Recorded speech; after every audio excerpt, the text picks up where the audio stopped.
sommes, cet entretien en fait coïncide avec le 65e anniversaire des essais de Reagan qui ont marqué l'Algérie. Donc Reagan se trouve au sud-ouest de l'Algérie. Dans votre rapport de 2021, vous en aviez parlé.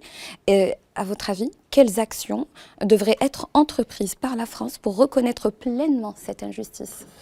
Ben oui, j'avais effectivement abordé cette question parmi mes préconisations dans le rapport que j'avais remis à Emmanuel Macron en 2021, c'est-à-dire le fait que la France a procédé à de nombreux essais nucléaires avant et après l'indépendance de l'Algérie. Je crois 17 essais nucléaires, c'est considérable. Et donc, moi, je préconisais qu'il y ait là une commission aussi qui puisse déterminer le lieu exact ou les lieux exacts où ces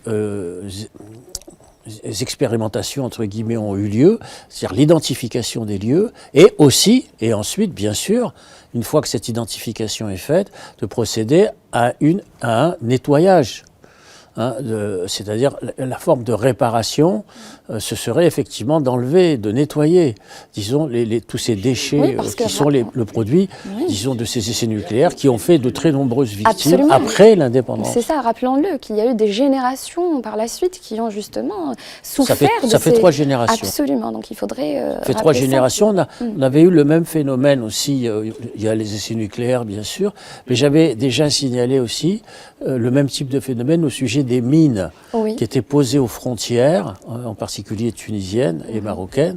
Qui n'avaient pas encore explosé. Et qui n'avaient pas toutes été enlevées, qui n'avaient pas été déminées lorsque la fin de la guerre a eu lieu. Et au total, la France avait posé, avant de partir, 3 millions de mines aux frontières qui ont continué malheureusement à faire beaucoup de dégâts après l'indépendance.